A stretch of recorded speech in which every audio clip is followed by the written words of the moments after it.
Hello, everyone, and welcome to the Student Learning Commons workshop on the parts of an essay. My name is Mackenzie, and it's my pleasure to guide you through this workshop today. Before we get started, however, I would like to acknowledge that I work, live, and play on the traditional unceded territories of the Musqueam, Squamish, Tsleil-Waututh, and Coquitlam peoples, and the Student Learning Commons also operates on these ancestral lands. Now, the first part of an essay is the introduction. So here you will attempt to introduce your topic to your reader. A really important question that you should be addressing here is, why does my topic or argument matter? So if you find that you are having difficulty coming up with a reason why your topic matters, then you may wish to consider adjusting your topic before you get started on the rest of your paper. For example, if I was writing a paper about interventions for people experiencing dementia, I could start by saying that dementia currently impacts 55 million people worldwide, and that this rate is expected to climb to 140 million by 2050. This way, I'm showing that research on dementia matters because dementia affects a great deal of people and will impact even more people in the future. Next, you will want to also ensure that you provide necessary background information that your readers will need to know to understand the rest of your paper. So going back to my example of writing a paper about dementia, this may be a good spot for me to define dementia and explain exactly what it is so that my reader is on the same page as me. Finally, at the end of your introduction, you will state the thesis of your paper. So your thesis statement, in simple terms, should clearly communicate the stance you are taking or the argument you are making in your paper. When writing an argumentative piece, you may also want to include reasons why your thesis may be true. For example, if I were writing a paper about how dogs are better pets to have than cats, my thesis may be dogs are better pets to have than cats because they are friendly, they like to play, and they can also protect you. So here, my main argument that dogs are better pets to have than cats is clear, and I've made it clearly. But I've also indicated reasons why my statement may be true, which I can then explore further in the body paragraphs of my paper. Although introductions will generally start broad and get more and more specific until you reach your thesis statement at the end, it is important not to start too broadly.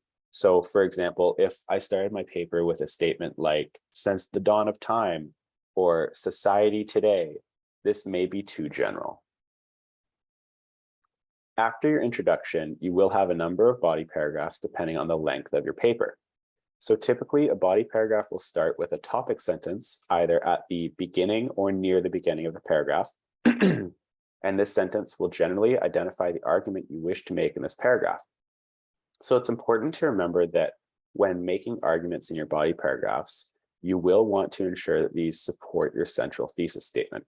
So for example, if my thesis is that dogs are the best pets to have, one of my body paragraphs might argue that dogs are great specifically because they are fluffy and cuddly. After you introduce your thesis statement, you will want to develop your topic or argument with evidence that supports your thesis. So here you may want to give examples or quotes that support your argument, or you may wish to pull pieces of information from peer-reviewed journals in support of your argument.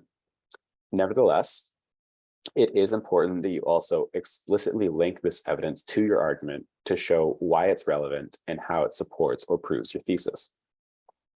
Think of a body paragraph as a burger or a sandwich. The top bun is the topic sentence. The toppings are the explanation. That is, any necessary explanations you need to include to ensure your reader is able to follow your argument. The meat of the body paragraph is the evidence, and then the bottom bun is what is called a link or concluding statement, where you explain and explicitly show how the argument you've made in your body paragraph supports your thesis statement. When writing a body paragraph, there are also some things you will want to avoid. So first, you want to avoid choppiness. And one really good way to avoid this is to use transition words, phrases, or sentences to connect your paragraphs or sentences. Additionally, you will want to make sure that you don't include too many different ideas in one paragraph. So keep in mind that each body paragraph should generally be making one argument in support of your thesis. If you find that one of your body paragraphs seems to be making multiple arguments, then you may want to consider breaking each of these arguments into their own paragraphs to avoid confusion and to make sure your reader is able to follow you clearly. Lastly, make sure that you don't end a paragraph with a sentence that should be the topic of your next paragraph. Instead, try to use the space at the end of your paragraph to really tie your argument back to your thesis statement. Moving on to the last part of your essay, we have the conclusion. Now, a common mistake students make when writing a conclusion is that they often simply restate or repeat the points they made throughout their paper. However, what a good conclusion does is, instead of restating these points, it synthesizes them. There we go. The Oxford Dictionary defines synthesize as to combine a number of things into a coherent whole. Think for a moment how this might apply to writing a conclusion in an essay.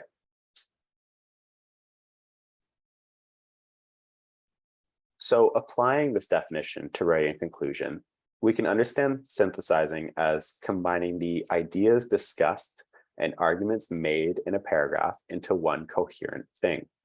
So instead of repeating the arguments made in the body paragraphs, we can instead discuss how these arguments relate to one another and how they combine to support your thesis statement. So this brings us into the next point you want to accomplish in your conclusion, which is revisiting your paper's thesis and describing how it has been proven throughout your paper. So some questions to answer here are, what have you been able to show with your research? And what do you know about your topic? Lastly, you want to ensure that you address the question of so what? To do so, you will want to explain the broader implications of your paper and why your findings or arguments actually matter. So why does this matter in the real world, and what real world impact might your findings have? And just as a final pointer, because your conclusion is the section where you are really trying to wrap up and tie together the arguments you've made, you will want to avoid introducing any new information here.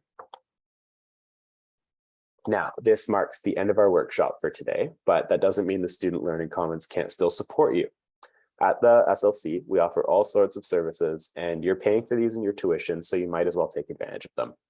We can help you with every part of your paper, from planning and outlining, to writing the thesis statement, to integrating sources, to revision and proofreading, and trust me, we love doing it.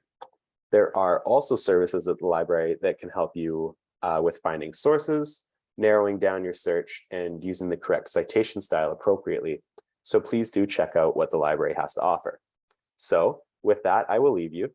Thank you once again for viewing this workshop, and we hope to see you at the SLC soon.